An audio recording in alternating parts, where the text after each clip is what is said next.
Hi everyone! Just want to say welcome to my edition of Music and Magic.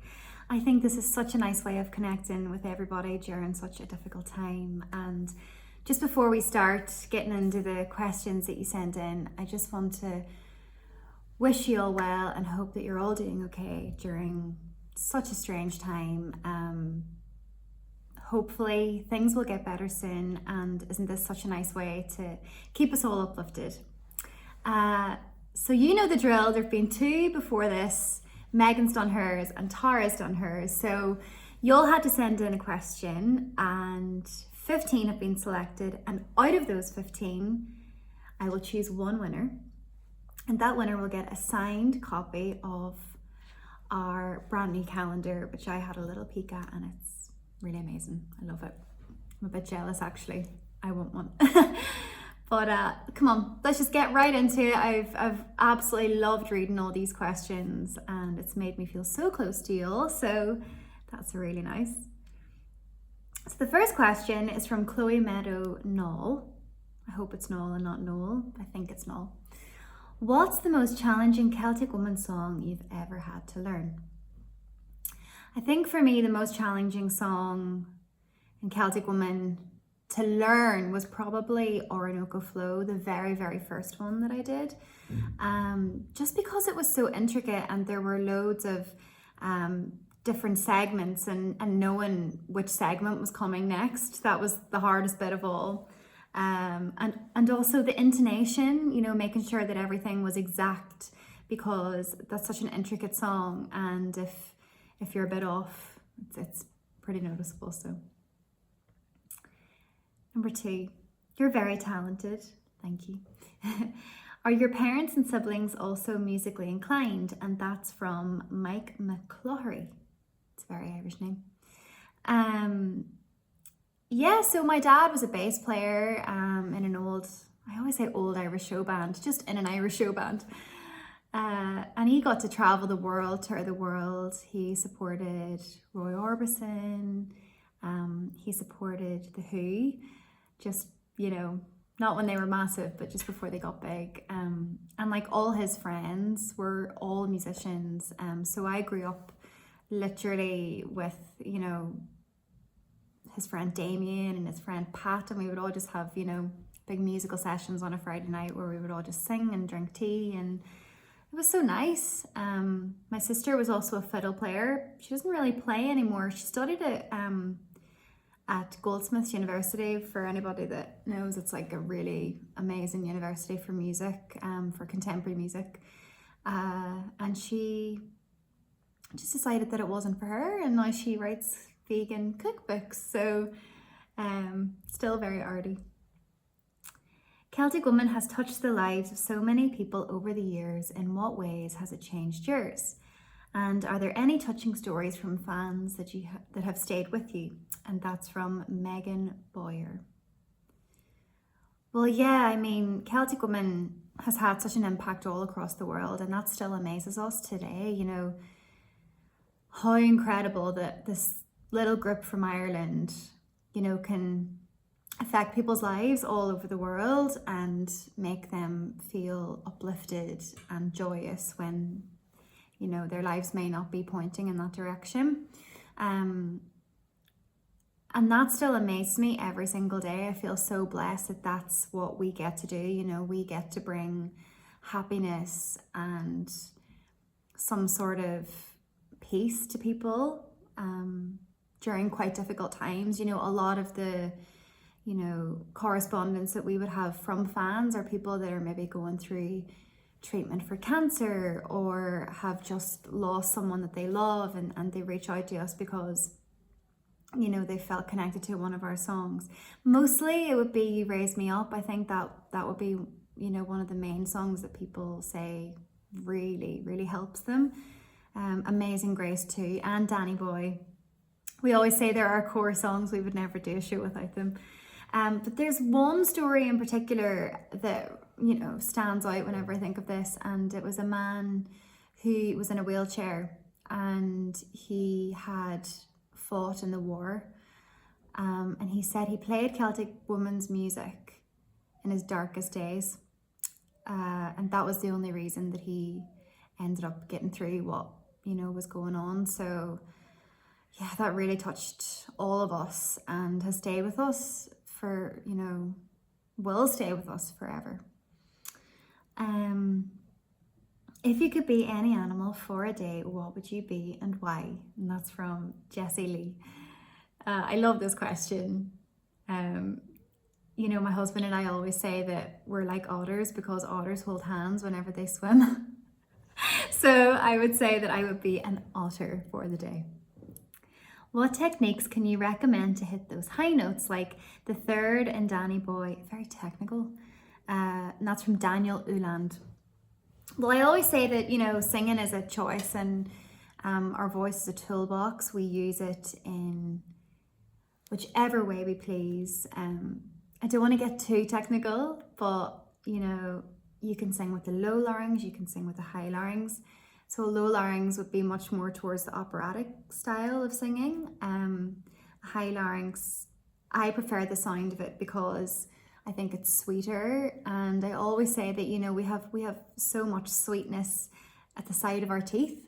So instead of, you know, rounding off those vowels, if we just, you know, open up that smile and sing, it actually connects with people so much more, and you'd be surprised how much those high notes actually ping out.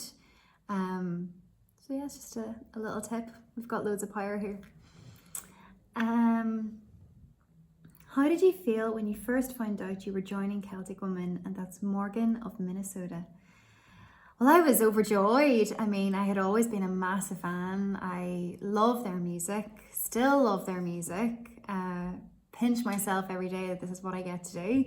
So needless to say, I was, you know, completely overwhelmed and just couldn't believe that it was happening to me.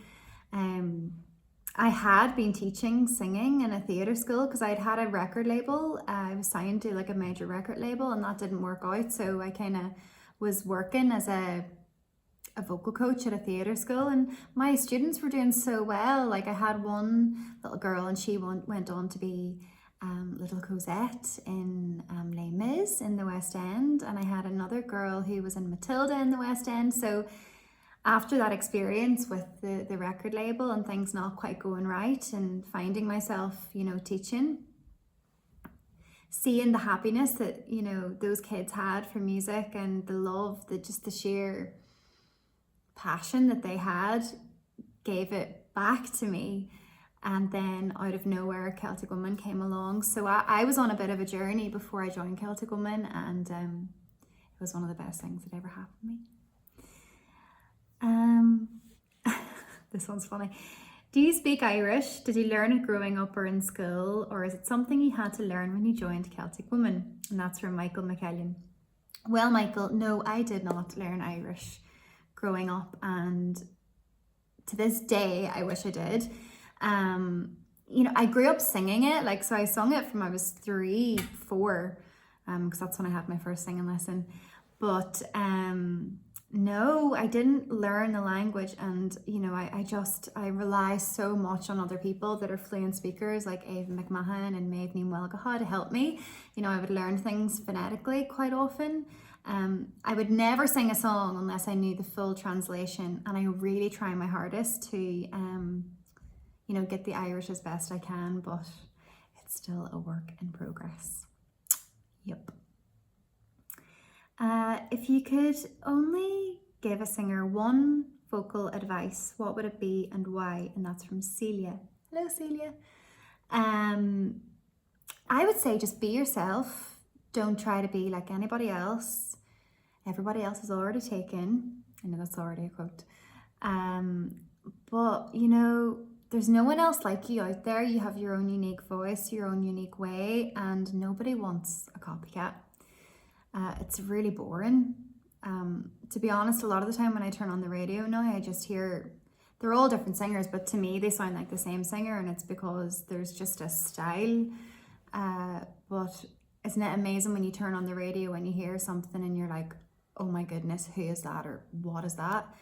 So I would always just say, stay true to who you are and sing with honesty and believe every single word that you sing. Don't throw anything away. Yeah, that's it really.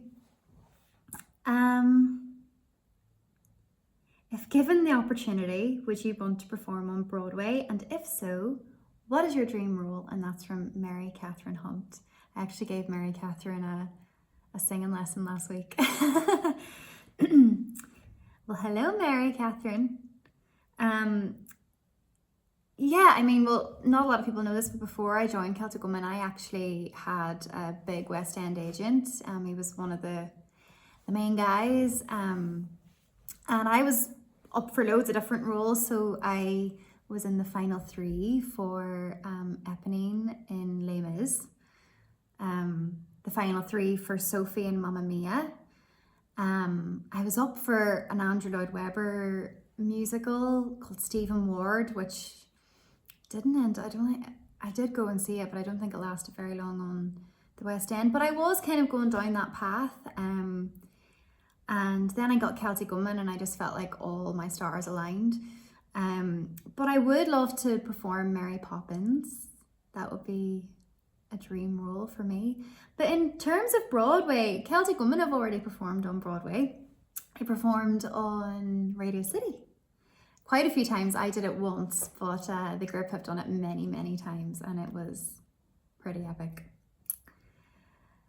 I am wondering about the chorus of your song Tír na nÓg. What does the text mean in English? And that's from Lars, let me see if I get this right, Stoistrom. Is that right? I don't know. Yeah, probably all wrong, but sure, look, everybody gets my name wrong anyway all the time. You'll have to ask Una about this because Una wrote this song and it's lots of different elements all put together, so you'll have to ask her for that. What is the best practical joke that has been played on tour by someone in Celtic Woman? And that's from Kurt Klassen. Well, I will tell you. Sometimes jokes go down well and sometimes jokes don't go down well. I still think they're funny, even if they don't go down well, but sometimes we do get in trouble. But my daredevil husband dressed up as a dinosaur once in a full dinosaur costume, spurred on by Aunt O'Byrne, the piper, and the two of them were just absolutely bonkers when they got together. And during sound check one day, Ronan came out in front of everybody on the stage in this dinosaur costume and was conducting everybody. And of course, the whole cast and crew just broke down laughing. The whole sound check, just fell apart, and he got in trouble after. But it was really funny. Oh, I like this one. Since you're such a big fan of Steven Sodheim, yes I am, what are some of your favourite songs of his and why? So that's from Taylor Hudson. It's really hard to choose with Sondheim because I literally love all his music. I mean, I love everything from A Little Night Music. I think it's so amazing. A Glamorous Life, Later, what else I love? Into the Woods, you've got Little Red Riding Hood, Cinderella. God, there's so many to pick, isn't there? Send in the Clowns, I know that's a classic. Not a Day Goes By, Giants in the Sky, there's so many, all of them, every single one. Do you have a favourite Irish fairy tale, myth or legend? If so, why is it your favourite? And that's from Matthew Plaisance. So that's a lovely name. I mean, Ireland's full of myths and legends, isn't it? That's one of the amazing things about our homeland, and I love that there's castles everywhere, and it's just so deep rooted in our history. But I love that in Ireland there's loads of fairy trails everywhere. So you could just be out on a random walk somewhere up a hill or up a mountain and you'll just come across this little fairy trail, and that's where the fairies live. So that's one of my favorite things. What is the coldest temperature that you had to perform in? And that's from John Allen S. Oh, I remember there was one time, I think we were performing in Portland, Maine, maybe. I think that's where it was. And it was freezing, like it was an outdoor gig. We don't do that many outdoor gigs, you know. We might have to now after COVID. But this was particularly cold. I think it was Portland, Maine. I don't know why, because I think we had lobster rolls after. Sorry, I know the things you remember. But it was so cold, and I just remember the audience were like wrapped up in these blankets, like layers and layers and layers of blankets, and there we were, like in shoulders bare in our ball gowns, trying to like keep, you know, our tone straight, because it's really hard to sing whenever it's cold. But it was really funny because at the end we all came out in our bathrobes. Our producer at the time, Maggie, allowed us to do our curtain call in our bathrobes, and you know, the whole place erupted laughing, and they just really appreciated it because it showed the kind of human side to us. So yeah, and then another one that was freezing was the filming of Ancient Land. Oh my goodness, I mean, you could literally see the breath coming from our mouths, like it was that cold, and we kept having to like wipe the stage because it was getting slippy, because the dew, that what you say in the States, the dew was falling and settling on the stage, and the dancers couldn't dance because they kept slipping. Yeah, but I think it looked amazing because of that. Like you could see that it was so icy and so cold, and there was just an energy about the whole night. It was pretty amazing. And I have one more question. I don't know how we've got through these so quick. What advice do you have for overcoming performance anxiety? I play the clarinet and sometimes struggle with this. That's from Madeline MacArthur. Hope it's Madeline and not Madeline. If it's Madeline, I'm sorry. For me, I always, this is so random, and you know, it works for me, it might not work for everybody, but thinking of, you know, calming scents, so thinking of lavender, thinking of clary sage, or even, you know, orange, like citrus, like, you know, uplifting kind of scents. Just imagining that, you know, closing your eyes and just taking yourself away, regulating your breathing, thinking of those scents. And another thing that really works for me is, again, it's all imagery, it's all imagining, but thinking that your feet are firmly on the ground, you're barefoot and you're not wearing any shoes. I think it's because I love yoga, and that feeling of being close to the earth just grounds you and centers you, and just helps to calm those nerves. So yeah, my goodness, that's everything. That's all of the questions, guys. I cannot believe it. Thank you so much for sending them in. I literally have had the best time. I have to choose one now, so I'm gonna go through them and find my winner. Let me see. Who's it gonna be?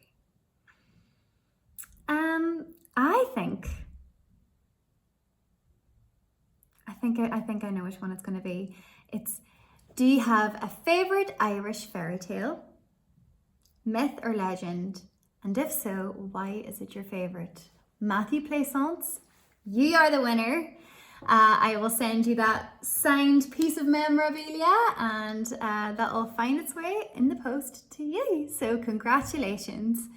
Thanks so much, everyone. And look, like I said at the start of this video, I just hope you're keeping safe and well, and we're getting through this time together.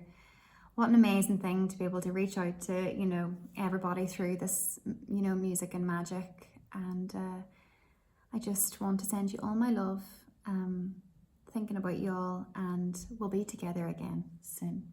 So lots of love from me. Slán Bhile. Bye, guys.